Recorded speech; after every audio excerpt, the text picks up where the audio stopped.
लोकसभा चुनाव के मद्देनजर बहुजन समाज पार्टी ने गुरुवार को उम्मीदवारों के नामों की एक और सूची जारी कर दी।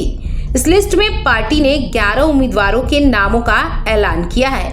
बसपा की ओर से जारी लिस्ट में जहानाबाद सीट से पूर्व सांसद अरुण कुमार, बक्सर से अनिल कुमार चौधरी, सासाराम से संतोष कुमार, काराकाट से धीरज कुमार सिंह, वैशाली से शंभू कुमार, मधुबनी से विकास कुमार को उम्मीदवार बनाया है। वहीं मुजफ्फरपुर लोकसभा सीट से डॉक्टर विजयेश कुमार, सारण से डॉक्टर अविनाश कुमार, हाजीपुर से शशि स्वराज, पूर्वी चंपारण से सत्यम यादव और शिवहर से विजेंद्र ठाकुर को टिकट देकर चुनावी मैदान में उतारा गया है।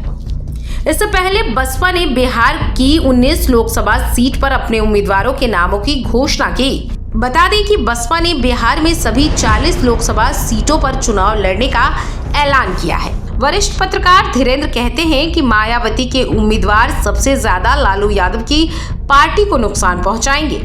मायावती का बेस वोट हमेशा दलित रहे हैं। 2 चरण के चुनाव हो चुके हैं। एनडीए को उतना खतरा नहीं है जितना लालू यादव को है।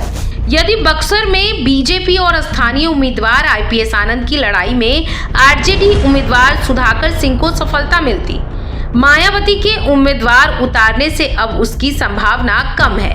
वोट डिवाइड होने के बाद सुधाकर की सफलता निश्चित नहीं है। उससे पूर्व ये अनुमान लगाया जा रहा था कि कहीं सुधाकर सिंह बाजी न मार लें।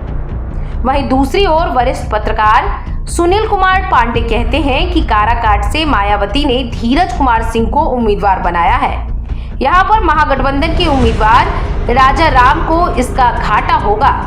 इसका सीधा फायदा उपेंद्र कुशवाहा को होगा। उपेंद्र कुशवाहा के पक्ष में वोट एकमत हो जाएंगे। जनता में ये संदेश जाएगा कि पवन सिंह से लेकर बाकी उम्मीदवार एकमात्र उपेंद्र कुशवाहा के विरोध में मैदान में है।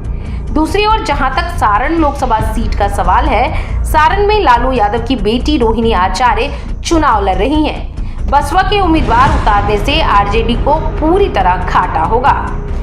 वोट पूरी तरह बट जाएंगे और राजीव प्रताप रूडी का रास्ता आसान हो जाएगा।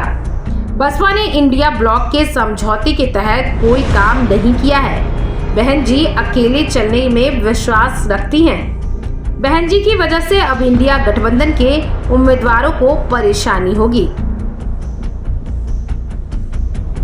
जानकारों की माने तो मायावती ने 11 प्रत्याशियों के लिए उन सीटों का चुनाव किया है जहां आरजेडी को लगता था कि सीधे फाइट बीजेपी से है, एनडीए से है। अब ऐसा नहीं है। मुजफ्फरपुर लोकसभा सीट से बसपा ने अपने उम्मीदवार की घोषणा कर दी है। इतना ही नहीं, हाजीपुर से शशि स्वराज को मैदान में उतार दिया है। पूर्वी चंपारण से सत्यम यादव मैदान में हैं। ये सभी लोग कुल मिलाकर इंडिया ब्लॉक का ही नुकसान करेंगे। आम जनता को यह लगेगा कि बीजेपी के कैंडिडेट को हराने के लिए सारे लोग खड़े हो रहे हैं। इस बीच जनता एकजुट होकर बीजेपी को मतदान कर सकती है। इससे घाटा सिर्फ और सिर्फ लालू यादव की पार्टी को ही होगा। बसपा की रणनीति आगे क्या होगी यह कहना मुश्किल है, लेकिन बहन जी की रणनीति फिलहाल बीजेपी विरोधी पार्टियों को टेंशन में डालने के लिए काफी है।